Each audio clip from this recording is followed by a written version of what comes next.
So, guess what just arrived on my doorstep? The brand new ledgernanox hardware wallet. And in case you're not familiar, this is the first hardware wallet you can use on a mobile phone on the go without a cable. And it supports around 10 times as many cryptocurrencies as its predecessor, the Ledger Nano S. And this hardware wallet won a bunch of awards at CES this year. So we're gonna unbox it, see what's inside, and help you decide if this hardware wallet is worth your money. Coming up. All right, guys, the wait is finally over. Let's open this bad boy up. Very nice packaging. Let's see.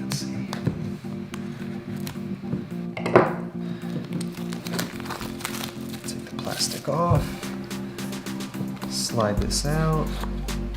Here we go. Very nice. Here it is, the Ledger Nano X. Beautiful. It's like a little USB stick. Very beautiful. What kind of ports? Okay.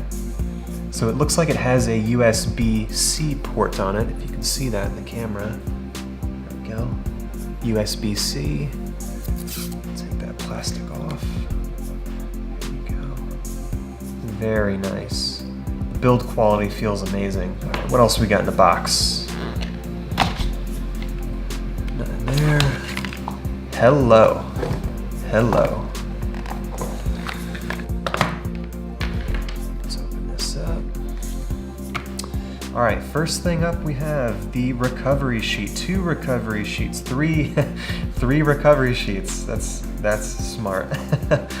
Okay, so it uses a 24-word seed phrase on each recovery sheet, and they give you 3 of them, and that's super awesome. So, you know, I've used a Trezor before. A Trezor gave you 2 recovery sheets. I've also used a keep key, and a keep key only gave 1 recovery sheet.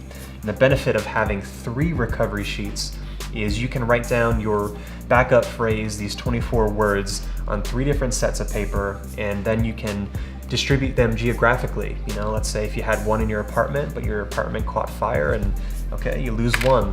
You entrust 1 with someone else and maybe they lose it, well, you got another backup somewhere else. So definitely the more recovery backups that you have in different locations, the better it is for your overall crypto security. It's basically built-in redundancy. So I think that's great that they include 3 by default. What else we got? So now that we have everything out and organized, here's a summary of everything that's in the box. So there's the 3 backup recovery sheets, which again is great. There's obviously the Ledger Nano X itself. There is the braided cable, which you can optionally use to connect it to your computer, although I do believe during the initial setup you have to connect it to your computer. So a quick side note, if you're using a modern Mac, like a MacBook Pro or a MacBook Air, that doesn't have USB ports on it, it only has USB-C, you're going to need an adapter in order to plug in this USB cable to your computer. So in my case, I have a MacBook, so I need to use an adapter like this. This is a small adapter cable that I got on Amazon. It's, you know, like $2, super cheap. I'll include a link down below if you need one of these as well, but just a quick note, if you do have one of the modern Macs that doesn't have native USB ports on it, you're going to need one of these small adapters. Now there's some Ledger stickers, which is always cool. I like to stick them all around. A use, care, and regulatory statement, which I'm probably not going to read because I don't think anyone reads those things.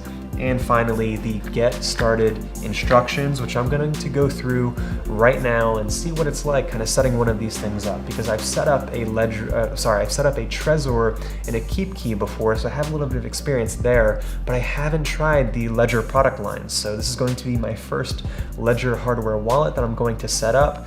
And just on that topic of kind of comparisons, this is a size comparison between the Ledger Nano X and a keep key and a Trezor. So I'll put these side by side so you can see the size difference, and it's kind of right there in the middle. So the keep key is kind of like a brick. You know, this thing is pretty big and square and rectangular. Then you have your Ledger Nano X, which is more like a USB stick, which you might be more familiar with. And then we have a Trezor, which is quite an odd shape. It's a little bit flatter, but a little bit wider. Now, I will note the Ledger Nano X is quite heavy. It is actually heavier than the Keep key, even though it's smaller in size.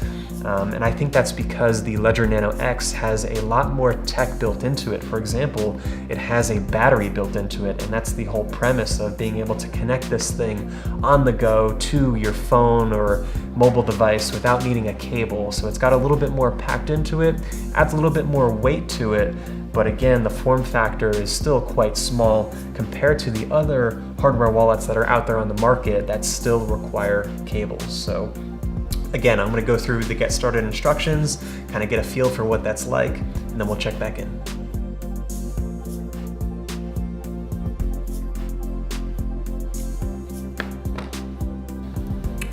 Looks like I missed, there's also a lanyard in there.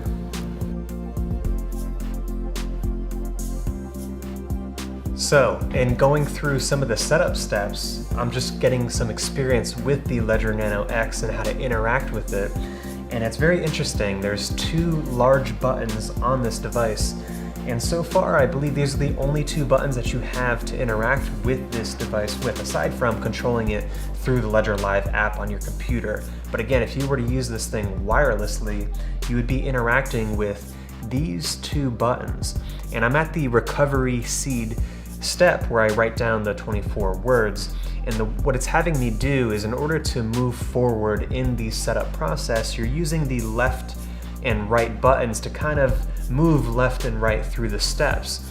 And then if you hit a confirmation prompt, something where you need to say okay, then you press both buttons down at the same time to confirm it. So the right button to move forward, the left button to move backwards, and then you press both to confirm some sort of action. For example, I just put in a pin on this device, so it had me put in that pin, confirm, use the controls to put in the pin again, and then confirm that again. So very interesting, a lot different from the Keep key, for example, which has one button on the top, which is only used for confirmations, and it's kind of a push and hold. The Trezor has two buttons on the front, but in my experience, you don't really use them too often. It's kind of, you hold both down if you want to go into a bootloader mode or update firmware. I believe maybe you press one of them to confirm transactions. It's like very infrequent, but with the Ledger, it's very button heavy. And again, it makes sense because this is intended to be a standalone unit that you could operate without the need for a cable and interacting with on some kind of software app. So I'm going to go ahead and go through the recovery steps now. Now that I've written down the recovery phrase and I have it on those 3 sheets, it's going to have me confirm the recovery phrase. So it gave me the words to write down. Now I give it back the words to make sure that there's absolutely no issues, no spelling or grammatical issues, because again, this thing is used to recover your private key, and if anything is incorrect, then you could be SOL if you need to recover your device. So this is very good. It's having you double confirm that you got this right. So I'm going to go ahead and do that now. All right, now that we entered these 24 words, it says your device is ready. Now let's go through the remainder of these steps. So this is kind of cool. I'm in the Ledger Live app, and this thing supports a ton of coins. And the way that you basically add your coins to this device is, it's like think of it like an iPhone. You're adding apps onto this device. So you can add a Bitcoin app or a Ripple app or an EOS app or whatever. And again, I'll include a link down below so you can see all of the coins that this device supports. It's a ton. So I'm going to go ahead and give that a test drive. And one final note with the Ledger Nano X is, while it does support a lot of coins, it doesn't support all of them natively. And what I mean by natively is directly in the Ledger Live app. So some coins like EOS, for example, you can install the wallet on this device, but the interface that you interact with on your computer isn't Ledger Live. It's actually a third-party app, and I believe it's called the Fairy Wallet in the case of EOS. So you can check the documentation on Ledger Live's support center to see if the coins that you're interested in storing on here have native UI support on the Ledger Live app, because it's not there for all of them, although over time I assume that Ledger will be adding native send, receive, you know, the basics to Ledger Live for a lot more coins, especially the ones that rise to the top. So that's pretty much it for this unboxing. You know, it's pretty straightforward. You get the Ledger device itself, a really nice braided cable. Again, depending on your machine that you intend to plug this into, you may need an optional USB to USB-C converter, which you can get real cheap on Amazon. I'll include a link down below.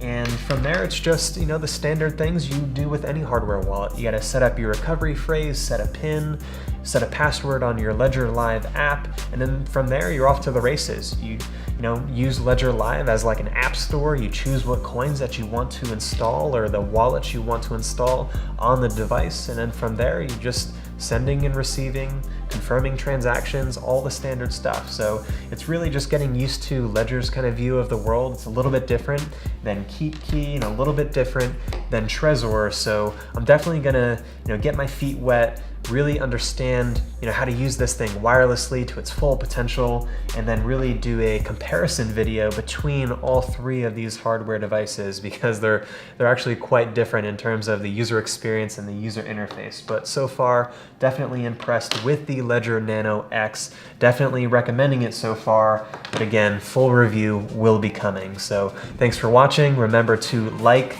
comment, and subscribe, and I'll see you in the next one.